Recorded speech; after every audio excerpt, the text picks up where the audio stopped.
What's up, guys? Welcome to March 31st as we are starting the book of Judges, chapter 1, where it talks about Judah and Simeon conquered the land. After the death of Joshua, the Israelites asked the Lord, "Which tribe should go first to attack the Canaanites?" The Lord answered, "Judah, for I have given them victory over the land." The men of Judah said to their relatives from the tribe of Simeon, "Join with us to fight against the Canaanites living in the territory allotted to us. Then we will help you conquer your territory." So the men of Simeon went with Judah. When the men of Judah attacked, the Lord gave them victory over the Canaanites and Perizzites, and they killed 10,000 enemy warriors at the town of Bezek. While at Bezek, they encountered King Adoni-Bezek and fought against him, and the Canaanites and Perizzites were defeated. Adoni-Bezek escaped, but the Israelites soon captured him and cut off his thumb and big toe. Adoni-Bezek said, "I once had 70 kings with their thumbs and big toes cut off, eating scraps from under my table. Now God has paid me back for what I did to them." They took him to Jerusalem, and he died there. The men of Judah attacked Jerusalem and captured it, killing all its people and setting the city on fire. Then they went down to fight the Canaanites living in the hill country, the Negev, and the western foothills. Judah marched against the Canaanites in Hebron, formerly called Kiriath Arba, defeating the forces of Shishai, Ahiman, and Talmai. From there, they went to fight against the people living in the town of Debir, formerly called Kiriath Sefer. Caleb said, I will give my daughter Aksa in marriage to the one who attacks and captures Kiriath Sefer. Othniel, the son of Caleb's younger brother, Kenaz, was the one who conquered it. So Aksa became Othniel's wife. When Aksa married Othniel, she urged him to ask her father for a field. As she got down off her donkey, Caleb asked her, "What's the matter?" She said, "Let me have another gift. You have already given me land in the Negev. Now please give me springs of water too." So Caleb gave her the upper and lower springs. When the tribe of Judah left Jericho, the city of palms, the Canaanites, who were descendants of Moses' father-in-law, traveled with them into the wilderness of Judah. They settled among the people there near the town of Arad in the Negev. Then Judah joined with Simeon to fight against the Canaanites living in the Japhath, and they completely destroyed the town, so the town was named Hormah. In addition, Judah has captured the towns of Gaza, Ashkelon, and Ekron, all along with their surrounding territories. The Lord was with the people of Judah, and they took possession of the hill country, but they failed to drive out the people living in the plains who had iron chariots. For all the towns of Hebron was given to Caleb as Moses had promised, and Caleb drove out the people living there, who were descendants of the 3 sons of Anak. The tribe of Benjamin, however, failed to drive out the Jebusites who were living in Jerusalem. So to this day, the Jebusites lived in Jerusalem among the people of Benjamin. The descendants of Joseph attacked the town of Bethel, and the Lord was with them. They sent men to scout out Bethel, formerly known as Luz. They confronted a man coming out of the town and said to him, "Show us a way into the town, and we will have mercy on you." So he showed them a way in, and they killed everyone in the town except that man and his family. Later the man moved to the land of the Hittites, where he built a town. He named it Luz, which is its name to this day. The tribe of Manasseh failed to drive out the people living in Bethshan, Tanakh, Dor, Abilene, Megiddo, and all their surrounding settlements, because the Canaanites were determined to stay in that region. When the Israelites grew strong, they forced the Canaanites to work as slaves, but they never did drive them completely out of the land. The tribe of Ephraim failed to drive out the Canaanites living in Gezer, so the Canaanites continued to live there among them. The tribes of Zebulun failed to drive out the residents of Kitron, and Naholo, so the Canaanites continued to live among them, but the Canaanites were forced to work as slaves for the people of Zebulun. The tribe of Asher failed to drive out the residents of Akko, Saddam, Alab, as Akzib, Helba, Aphek, and Rahab. Instead, the people of Asher moved in with the Canaanites, who controlled the land, for they failed to drive them out. Likewise, the tribe of Naphtali failed to drive out the residents of Beth Shemesh and Beth Anath. Instead, they moved in among the Canaanites who controlled the land. Nevertheless, the people of Beth Shemesh and Beth Anath were forced to work as slaves for the people of Naphtali. As for the tribe of Dan, the Amorites forced them back into the hill country and would not let them come down into the plains. The Amorites were determined to stay in Mount Horez, Aijalon, and Shaalbim. But when the descendants of Joseph became strong, they forced the Amorites to work as slaves. The boundary of the Amorites ran from Scorpion Pass to Salah and continued upward from there. The Lord's messenger comes to Balkin. Judges chapter 2. The angel of the Lord went up from Gilgal to Balkim and said to the Israelites, I brought you out of Egypt into this land that I swore to give your ancestors, and I said I will never break my covenant with you. For your part, you were not to take any covenants with the people living in this land. Instead, you were to destroy their altars, but you disobeyed my command. Why did you do this? So now I declare that I will no longer drive out the people living in your land. They will be thorns in your sides, and their gods will be a constant temptation for you. When the angel of the Lord finished speaking to all the Israelites, the people wept loudly, so they called the place Balkim, which means weeping, and they offered sacrifices there to the Lord. The death of Joshua. After Joshua sent the people away, each of the tribes left to take possession of the land allotted to them. And the Israelites served the Lord throughout the lifetime of Joshua and the leaders who outlived him, those who have seen all the great things the Lord had done for Israel. Joshua, son of Nun, the servant of the Lord, died at the age of 110. They buried him in the land he had allocated at Timnath Serah in the hill country of Ephraim, north of Mount Gash. Israel disobeys the Lord. After that generation died, another generation grew up who did not acknowledge the Lord or remember the mighty things he had done for Israel. The Israelites did evil in the Lord's sight and served the images of Baal. They abandoned the Lord, the God of their ancestors who had brought them out of Egypt. They went after other gods, worshipping the gods of the people around them, and they angered the Lord. They abandoned the Lord to serve Baal and the images of Ashtaroth. This made the Lord burn with anger against Israel, so he handed them over to raiders who stole their possessions. He turned them over to the enemies all around, and they were no longer able to resist them. Every time Israel went out to battle, the Lord fought against them, causing them to be defeated just as he had warned, and the people were in great distress. The Lord rescued his people. Then the Lord raised up judges to rescue the Israelites from their attackers. Yet Israel did not listen to the judges, but prostituted themselves by worshipping other gods. How quickly they turned away from the path of their ancestors who had walked in obedience to the Lord's commands.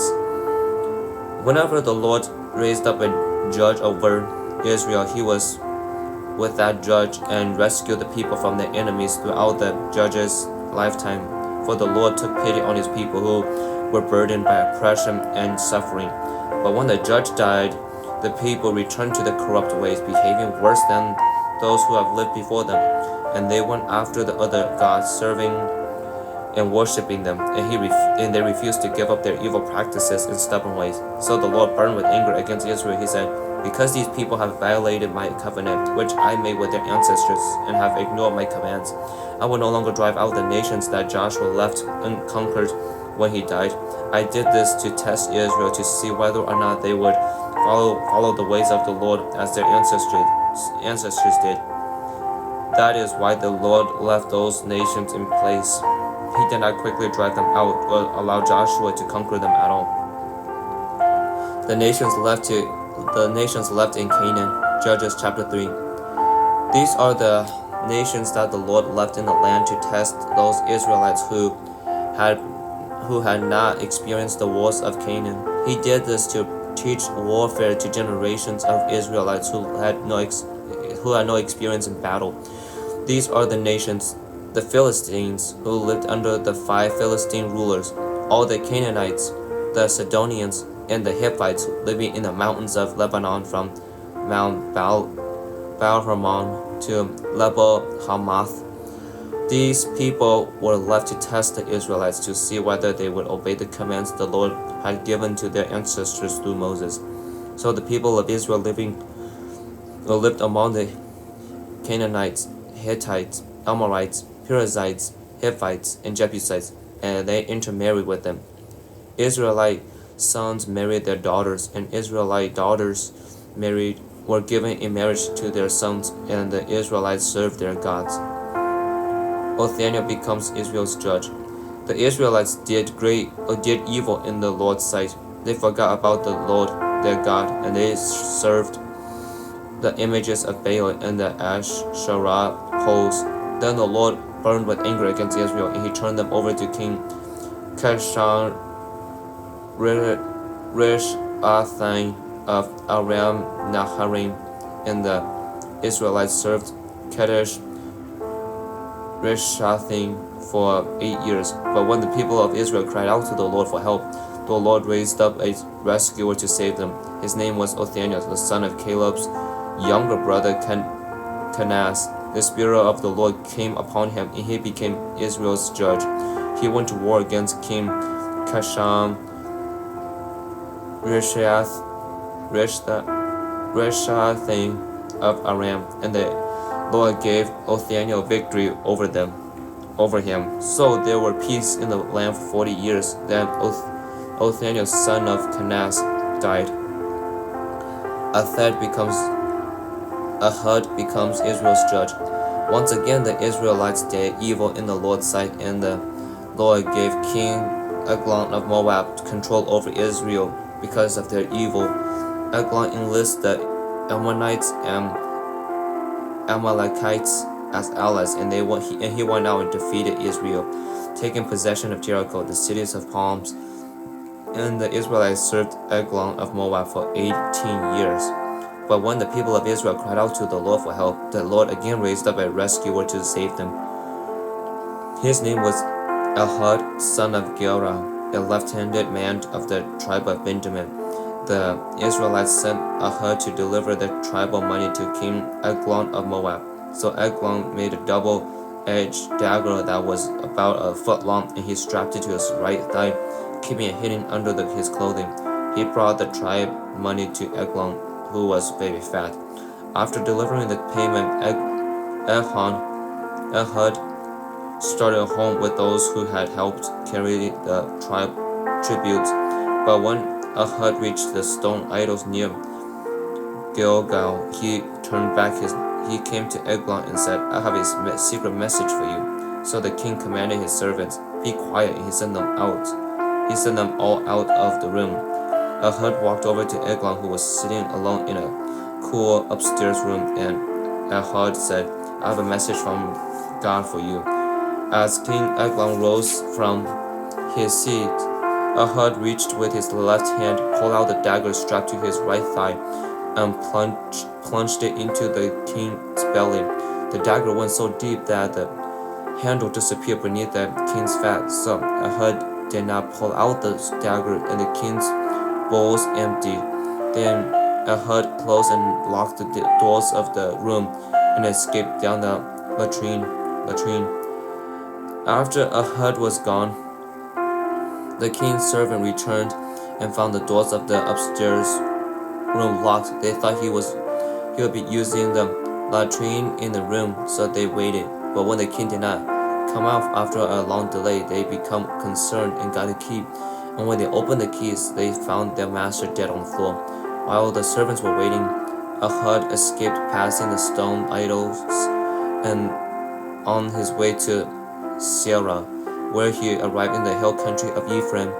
Ehud sounded a call to arms. Then he led a band of Israelites down from the hills. "Follow me," he said, "for the Lord has given you victory over Moab, your enemies." So they followed, and the Israelites took control of the shallow crossings of the Jordan River across from Moab, preventing anyone from crossing. They reached the Moabites and killed about 10,000 of their strongest and most able-bodied warriors. Not one of them escaped, so Moab was conquered by Israel that day, and there was peace in the land for 80 years. And so that's the end for today.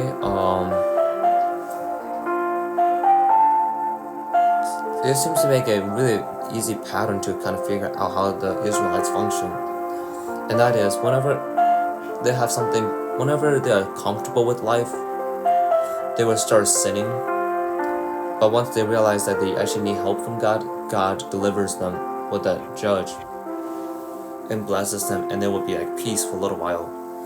But then afterwards, the same issue comes up again with them living, they got too restful, where they become fat and foolish, and they start to do things that dishonors God, and then God has to bring consequences to these actions, and then they cry to God, and then God brought them out again. It's just kind of like this. It doesn't really, like, the people of Israel does not have an intimate relationship with God. It's almost in a sense where it's like God is like watching over them, and they're to pull them out whenever they need to, and whenever they are in good moments, in moments of peace, it sounded like they just kind of forgot about God, and then let things go then they will start taking control of their own life, and in doing that they start sinning as well again. So I guess that's the thing, is like with like relationship with God, that's kind of how relationship with God, an example of what relationship with God should not look like. Our relationship with God is not about God just helping us to pull it. Our relationship with God is not about, let me do something terrible, let me suffer first, and then, oh, I'm suffering, now I realize I need help. Then you ask God for help, and God helps you and gives you some sort of peace, gives you kind of resolve your issues. But then after that, you start to take advantage of God's presence, God's blessing you with not facing problems. And once you get comfortable with that, you start to think, we could start thinking like, oh, I found my life all together, let me just take control of my own life. And then things happen again, and then you'll be begging for God. We'll all be begging for God to save us again. So all that to say is like, that should not be the relationship that's not even a relationship. That's not a healthy relationship that we should have with God. A relationship with God is like talking to Him, praising Him in every moment of our lives, during the good and the bad. We ask Him for help during moments when we are struggling, and during moments when we are at peace. There's always something that we could be asking God for help with. God is not like a genie who just does the wishes that you ask Him to do. God is so much more than just a God genie. But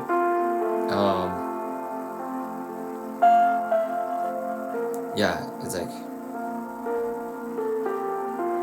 I guess that reminds me of the sower of the seeds, how like one of the people are the ones who are kind of put their seeds in the among the rocks. I think that was what it was.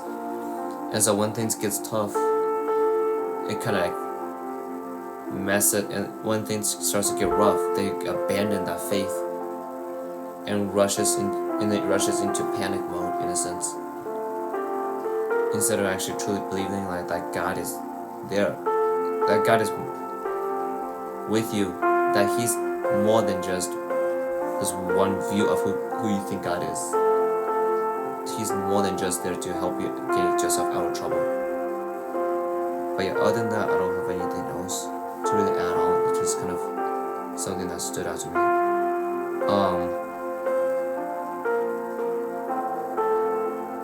And also, this is the other part that stood out to me. It's like, whenever they follow, like, I assume the laws are being passed down. The book of instructions written by Moses is being passed on generations upon generations. And so with the way the Israelites are acting, it makes it sound like, kind of, compared to us, it's like we can sound really religious, we can act very religiously, but when it actually comes to having a relationship with God, it's like, nope, we good. That's all we can do. And I feel like that's very toxic, because Jesus did not come to earth so that He could start a religion. He came so that we could have an intimate, genuine, true relationship with Him, not just practicing rituals and expecting that to be what our relationship with God looks like. So other than that, I don't have anything else to share. So as a part, I want to kind of end. I'm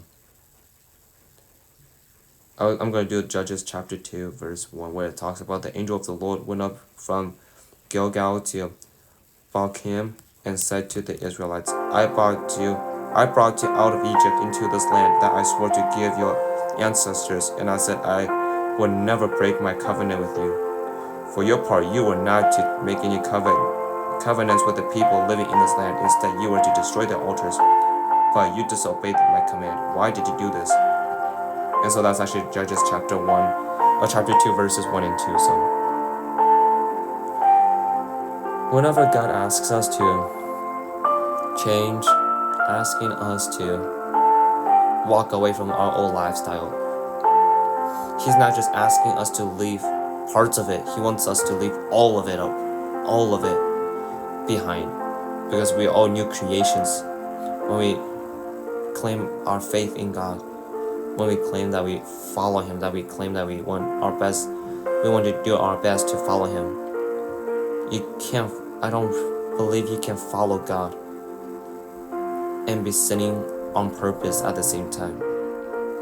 I understand we all sin, and there's a difference between purpose sin and sins that are accidental and stuff. But yeah, if you're gonna submit your life to God, it has to be wholeheartedly, not halfway. Not like, let me just give most of it up. Let me just hold on to that little part of myself. It's like, no, you have to let go of everything that are corrupt about yourself, so that God can make all of us new again. So yeah, may you guys go and walk with God.